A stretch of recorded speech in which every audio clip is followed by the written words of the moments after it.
Every year, Polk County Public Schools announce their Teacher and School-Related Employee of the Year. Now, Polk County Public Schools recognize finalists from all 7 districts, and the overall winners were announced at the Inspire Awards presented by Mid-Florida Credit Union. The Inspire Awards were held November 7th at the RP Funding Center. Now, one of those finalists is Elizibeth Heaton. She's a Teacher of the Year finalist, AP Computer Science and IB Business teacher at Bartow High and IB. Now, it's easy to sum up why Elizibeth Heaton means so much to the Bartow High School. She's innovative, dedicated, and impactful. She is Elizibeth Heaton. Welcome to the show. Nice to be here. Yeah, that's a heck of a introduction. I gotta thank my buddy Jason Geary for writing that one. I appreciate all the nice words, very much so. So in pre-talks, I thought you were a Southern girl to begin with, but come to find out, you're from Massachusetts. Talk to me a little bit about life before Polk County. Well, life takes lots of twists and turns. Yeah. We were just talking about yours. Yeah. You know, we could talk about mine too. I grew up in Massachusetts. I ended up going to Cornell University to study chemical engineering because I was 100% sure that that's exactly what I wanted to do with my life. Oh my goodness. At the age of 18, right? Like we ask these kids, what do you want to be? So I was 100% certain I was going to be a chemical engineer. That lasted all of about 6 months. And then I switched to hotel hospitality management at Cornell. Yeah. So there was my first detour. I loved learning hospitality and business, but I wasn't really done with school, so I went to get a law degree because I thought that would be something interesting to do. And the law degree's from NYU? Brooklyn Law School. But yeah, I did go live in New York City for a while. And I guess I was sure I was going to be a lawyer at that point. Then I decided I didn't want to do that. I spent a lot of years working in hospitality and fine dining. I really kept coming back to that. Oh, yeah. But at a certain point, I decided that I wanted to do something more impactful with my life instead of just hang out having fun in restaurants. Yeah. So I felt a calling to join the teaching profession. I saw a lot of good teachers leaving, and I figured if they were leaving, who's going to be left? So I took the call and I stepped in and I stepped up and I decided I'm going to learn how to be a teacher. So 10 years in Polk County, how'd you find the gig? Well, they're always hiring teachers. And in fact, I was like, what am I going to do? I've never worked with kids. Yeah.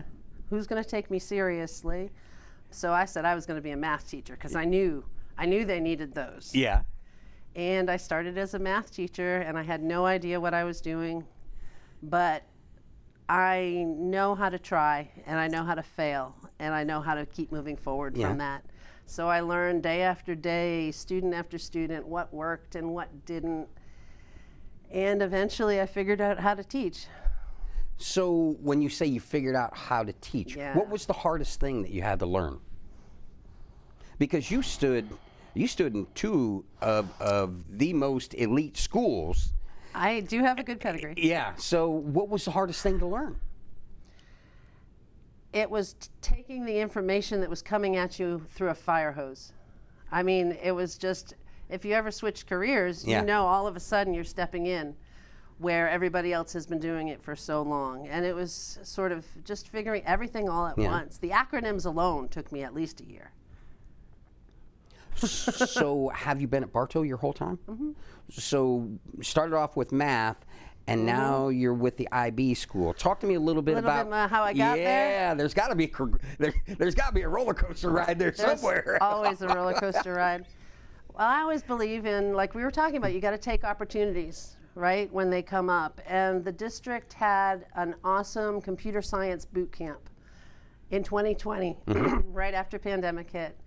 And it was paid, and I said, I like that. And I said, it was computer science. I said, I think I like that. I think I could do that. So I went ahead and I started learning it. And then my principal offered me, she said, I want you to restart the computer science department here. I said, okay, let's give it a shot. Yeah. And I said, but while we're at it, let's also restart business. Because I always wanted to teach business because of my background. It was more really in that.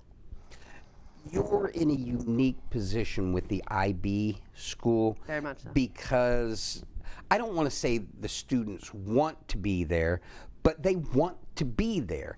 Talk to me a little bit about your approach with teaching with students that, you know, might someday get a little bit past you. Talk to me, how do you, I was scared of them at first. Yeah. I thought they were going to be too much, and could I possibly even sit next to them and have them respect me? It turns out they're just like all the other students. Yeah. They probably just have a little bit more of a push at home. Yeah. A little bit better time management skills. Better time management. They have bigger goals. But other than that, they're the same students. I use the same techniques really with all of my students, because at the end of the day, learning should be joyful, it should be full of curiosity, and it should feel safe. And whether you're doing remedial math or advanced computer science programming, if you give students space that they're comfortable in, that they're willing to try, it really makes all the difference. It works. It would work on you, wouldn't it? Nothing works on me. How do you think I ended up here? Let's talk a little bit, you know, whether it's athletes, whether it's IB school, whether they're musicians, band-wise, there is a certain calling of discipline that it takes to be that good to move on. How do you inspire them and instill that discipline, that self-discipline in them? Because I model it. I do it right in front of them all the time. I'm always trying to learn new things. I'm always going back to get whatever certifications I can. They see me going through the process, and they're fascinated by my lore once they find out. I don't lead with that. But once they found out that I've been places and I've done things, they start taking me a little more seriously. Like I have cybersecurity certifications that I went for, because I found another sort of boot camp program. So I have Network Plus. I have my cybersecurity analyst certification. Between the schools, the experience, and of course the living places, man, you keep giving me the. I'm doing the Scooby Doo. Really? Really? I am. That's what my kids do. Well, because what do you have to do? Opportunities knock, right? You can either go for it. It's a little scary. Yeah. But the more you take them, the less scary it gets. The easier it is you find to pivot. It's like these kids, we ask them, what are you going to be when you grow up? That's not necessarily what they're going to be when they grow up. They have to be able to navigate. Yep. And that's so much more important than making a final decision. Having that intellectual curiosity and that willingness to try and fail and pivot, it breeds strength of character. Let's talk success stories. There had to be a moment that it clicked and you went, yeah, I'm in the right place at the right time, doing the right thing. Do you have a success story with a student or two? Golly, there's a million of them.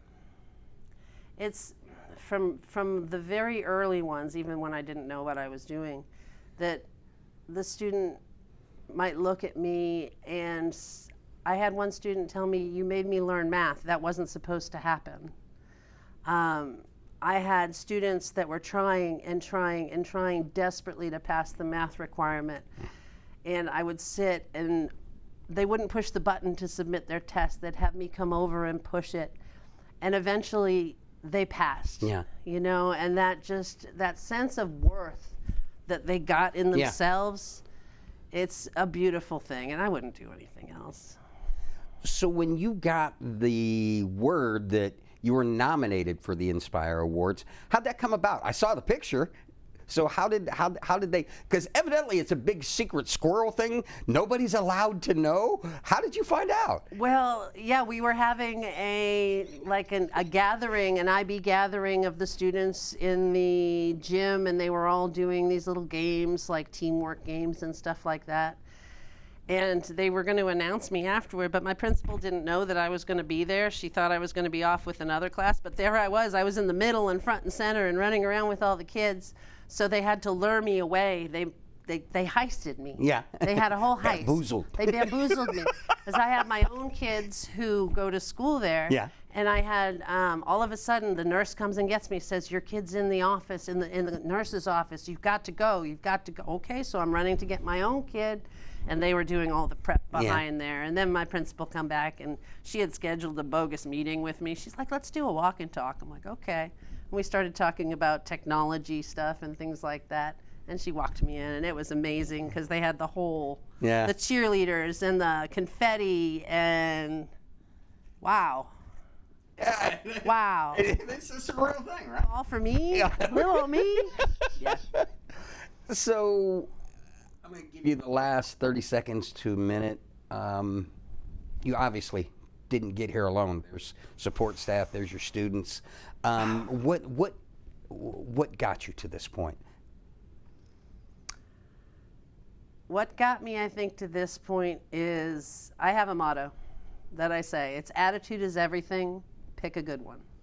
And I would wake up every morning, no matter what happened the day before and how hair-pulling or awful or wildly failing it was. Yeah. I woke up the next day and said, well, today's a new day. Let's get back at it. Let's try something else. Let's see what sticks. And eventually I did that enough times that I had enough things in my toolbox that I knew what would stick.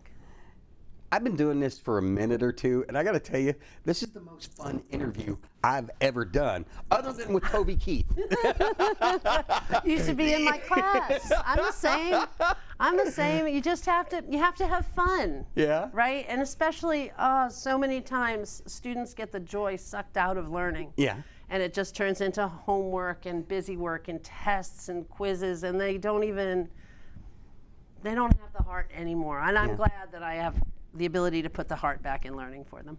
Well, thank you for coming in and sharing your story with us, and hopefully we get to see you again soon, all right? All right. All right.